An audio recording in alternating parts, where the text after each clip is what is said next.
Kia ora guys, Bird here. Welcome to episode 31 of Thaumcraft 5. We're over by the infusion altar once again. We're going to start off today by infusing our pickaxe here with some of the infusioned enchantments that we learned about last time. So let's go ahead and get that started up. I've got the Essentias over here. Pedimultatio, yes, Pedimultatio. That is a new Essentia time for us. What you would normally burn down to get Pedimultatio probably is Quicksilver, but I actually took the difficult route and got, what are they called? Droppers. Yeah, the droppers are made with redstone and cobblestone, so they're fairly easy to craft. I had a bunch of redstone and cobblestone spare, obviously. The thing about them though is that it takes dang ages, so I've been sitting here for 2 hours prior to this episode to get enough Pedimultatio together to hopefully get this stuff going. So there we go, that's the first level enchant out of the way. Let's go ahead and throw the next one on. Actually, let's just double check really quick here. So that has now, I'm doing sounding right, I think I am. Let's check. Of course, the main goal with doing this infusion on my pickaxe, of course, is to buff up these pseudo-enchantments, collector burrowing, the ones that are in the orange text there, just so that they're a little bit stronger, especially the ones that you can buff up. Collector there is only 1 level, for example, so that's actually, that's refining 3. Apparently I kind of mismathed this, I think. Yeah, and I've only got enough to do the next one here, so let's see. That's the refining out of the way. I wanted to get refining 4, but I guess we'll go with sounding refining 3. That's a fair enough pick. Let's see, so this one here's going to be knowledge, and okay, I've got my Ingis and Sensors, yes, so that's going to be the book over there, then an empty map, and there was a knowledge fragment. I don't think it matters too much where they are, hopefully not. It's only a moderate instability, so it should be fine. Yeah, that looks to be okay. I was planning on getting Refining 4 Sounding 4 in this pick, but it looks like we're only going with Refining 3 Sounding 3, and to be honest I'm actually not too concerned about that, because with the way that these infusion enchantments work now, we don't actually need to have the elemental tools here to actually get those really cool abilities that we know and love from TC4. You know, in TC4 I had the infusion tools pretty much all the way to almost the complete end, I think, and it was only until I went to the add-ons that I switched over to the Cursed Spirit's Blade, because the Sword of the Zephyr is kind of handy.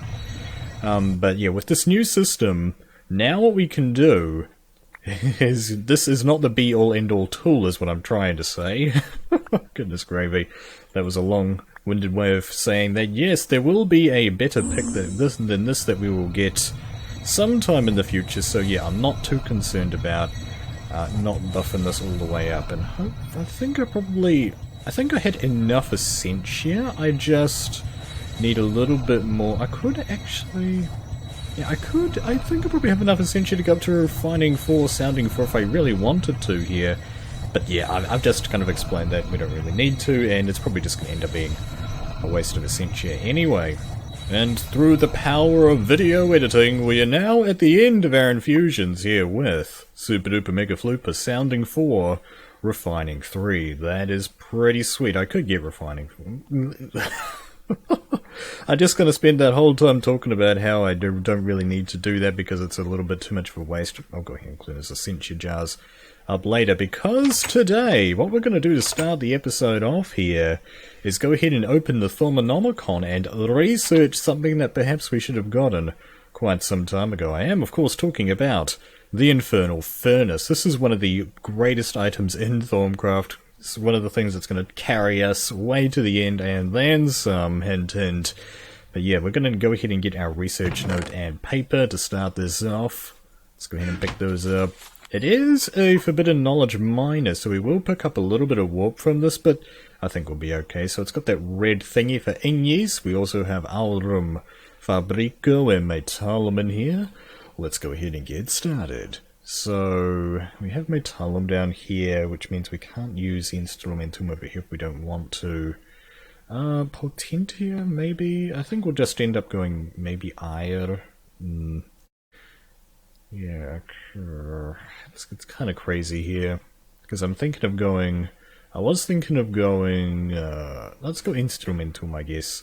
Yes, we'll go Potentia over here, get that guy, Terra, build the instrumentum up if I can click properly. So get those guys down, that's working. And then Potentia right there to go Ordo, I think is what I want to do next. So let's put that there and then Ordo. So that's those guys connected together.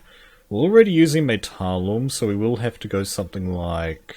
Oh, yeah, I'm going to have to check the con really quick for my aspects. Let's have a look here. Instrumentum, we're already using that. Machina, probably what we'll do here is probably our best bet, so we'll get some Motus going. Get those down, and then another bit of Instrumentum. Stacking up the cars pretty quick here. Ta-da, there we go. Get those guys, nice one. And then get those two. Machina Essentia, so that's going to be great, because now we'll be able to transfer over to something like Motus. So I can put the Aldrum right there. And get this. I'm actually on my last Ordo point, aren't I? Gotta be careful, goodness me. Then how am I going to connect across here is the next question. We could go something like Luke's, Luke's, Tenebrae, Wakwas is probably what we'll do. So let's get Luke's going. That's going to be Engis down there. Get some Tenebrae, so that's going to be another bit of Luke's. We need the Ire. The Wakwas. And might as well get another Wakwas while we're here. Just because we'll need it in a bit. Get the Tenebrae. Yeah, this is a pretty straightforward one. I didn't have to look the con up too much just for that Machina Essentia. That was fairly easy. Cool one. Oh man, what do we got? For the Infernal Furnace, you have gained warp with a capital W. Oh man, now you know Azanor's serious, using capitals. Alright, let's go ahead and read about our new thingy here. By harnessing raw Igneous within a furnace crafted from obsidian and nether brick, you've created a highly efficient and fuel-free furnace. So efficient, in fact, that occasionally it'll produce bonus materials in the form of nuggets or other items. While this is essentially free, it is also very slow, unless the furnace gets a steady supply of Igneous feast from the aura. Now that's an important thing to keep in mind. Ooh, you've got to feed it Igneous from the aura. That is obviously new, seeing as aura is something new in TC5. It appears to be one of these multi-block structures. It takes nether brick on the corners, then a plus sign of obsidian, so 3 obsidian there. And 4 obsidian on top and 4 nether brick as well, and a lava bucket and iron bars in the middle. So that's 5, 3, that's 12 of those and 12 of those as well, I think. So 12 nether brick, 12 obsidian, 1 lava bucket, 1 iron bars, and a little bit of Igneous, or V-sand if you want, and you've got yourself an Infernal Furnace. Pretty awesome. It should also be noted that the occasional bit of flux escapes into the environment. Items you wish to smelt need to be dropped into the top of the furnace and will be spit out the front. The top of the molten heart of the furnace counts as an inventory, so you can put items directly into it using a hopper or similar tools. Okay, so I'll need to go ahead and grab a hopper probably as well to make full advantage of that. Yeah, this is pretty interesting. I think there's one thing in here that it doesn't talk about that I think is mentioned here in the page on bellows. Attach them to crucibles, deactivated.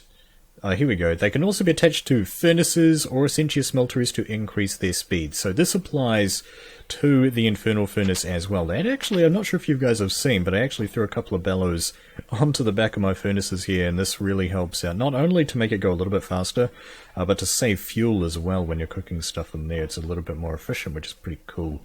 Yeah, looks like I'm going to need to take a quick little break here to gather some of these materials together so that we can build this furnace, and we'll be right back.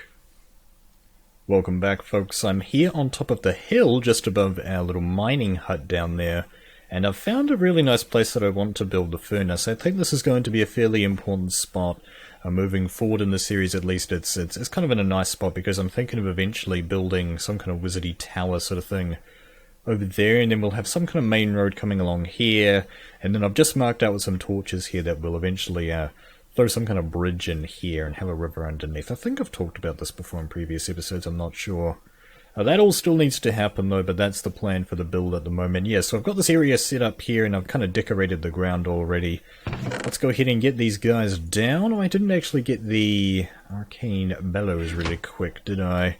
Let's just run back really quick and grab my arcane bellows. I think I even actually Yeah, I even split the stack. I just didn't bring those with me. Whoops-a-doops-a-daisy. There we go, and we're back. Via the power of the thermostatic harness. An absolutely fantastic item for getting around. You don't want to spend it all in one place, though. Let's get these blocks down so you get the plus shape of the obsidian going, and then you have the iron bar in front like that. Get your 3 obsidian for this level. Get our lava bucket down. Well, what? I could have sworn I clicked on the lava bucket right there. Oh, well, it's not like it's too bad with efficiency 4.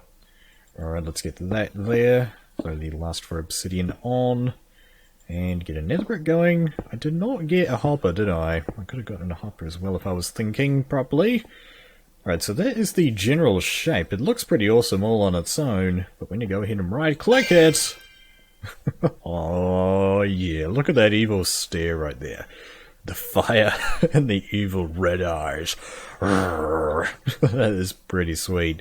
And yeah, these are the holes right here on the sides that you can go ahead and connect your arcane bellows to. I don't think a lot of people know that there are actually 4 holes on here. I didn't know this the first time that I crafted it. And you guys had to tell me in the comments of that episode back in the TC4 days. But there is actually a 4th hole under here that you can plug your stuff into. You can see there's a connection being made there by the bellows. Let's just go ahead and patch this back up. And I've got that thing right there, and I've got a spare piece of dirt because that's where the bellows is now. So there we go. That's those guys on there. Those guys on there. Goodness me. Brain words can't work. We're going to go ahead and take some of our native clusters here that I've got saved up already. Let's throw those in, and where is a hopper? Can I make a hopper really quick here? Yeah, I've got enough iron now. Get 5 iron and a chest. I think I have a spare chest around. Yep, there we go. So I can make a hopper here on the fly. In case you don't know how to make a hopper, you make a V shape, throw a chest in the middle, and that's how you get your hopper. Back when hoppers were first introduced, they had like a glitchy texture that looked like SpongeBob. Random Minecraft fact of the day, so it looks like you can just throw your hopper in there as long as you shift click, otherwise you might place it in lava, that'd be bad. And now what I should be able to do is just kind of throw my items in here like so. Throw those in there, that's gonna work. And there we go! It just kind of farts them out the front just like so, and it puts the XP orbs out here as well. Why did I say farts? Why did I say that? I don't normally use words like that in these episodes, but apparently we're doing that today, and you can just go ahead and throw all that stuff in, and it's working fairly quickly here too. So of course it'll give you two thingies per, because that's just what native clusters do. But in addition to that, you also get some bonus nuggets, as the thingy said. So it kind of depends. We've got 9 nuggets here and 5 here, so there's quite a bit of large variation there. But, you know, as soon as you get enough of them like this, you can go in and make, you know, another piece of quicksilver, which is really nice. I've really wanted to get this thing up and running because it's basically the most efficient way to smelt things in Thaumcraft, which is pretty sweet, guys. That's going to be it for this episode. I hope that you enjoyed it. There are a couple of other things that we need to do to this furnace to kind of make it sort of automatic, I guess. Like we need to get a golem in here, and there are a couple of other items that we haven't quite researched yet that would be useful to go on the front right here, right? I certainly think so. Yeah, that's going to be it. Hope that you guys enjoyed it. Thank you for watching. Kia kaha, and I'll see you in the next one.